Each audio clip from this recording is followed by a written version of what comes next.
All right, so we're out here in the tomato patch, and Natalie, tell us about what you've been doing out here.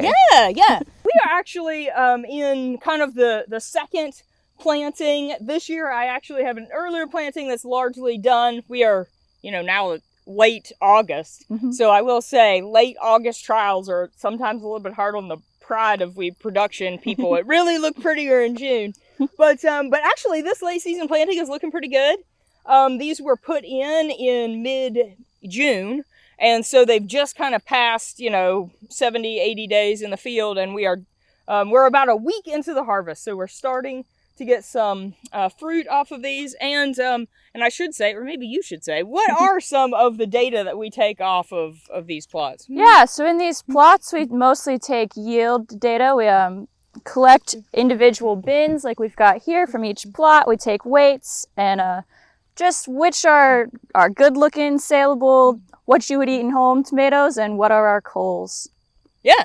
So Brooke spent a couple of summers working in these plots years ago, back when you were a kid. Oh, just a child. Yeah, yes. Yeah. And so what we really try to look at are cultivars that have unique elements as far as there's a lot of heirloom, there's a lot of open pollinated cultivars that are in these plots, especially kind of on the indeterminate side. On the determinate side, which, we're kind of pairing here. You can see the height of the plants. We really focus on disease resistance. So we have a lot of early blight, some late blight resistant cultivars that are in these trials.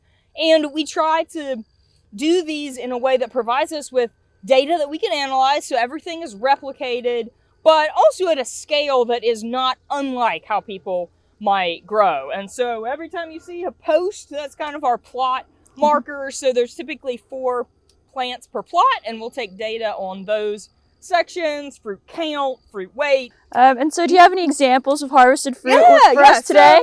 So we do. This is carbon, beautiful purple tomato. There's some Cherokee purple in here, and we have black crim. So we have a pretty wide range of, of some of our kind of purple tomatoes. One that we're growing for the first time this year, this is what this pretty pink one is a mortgage lifter.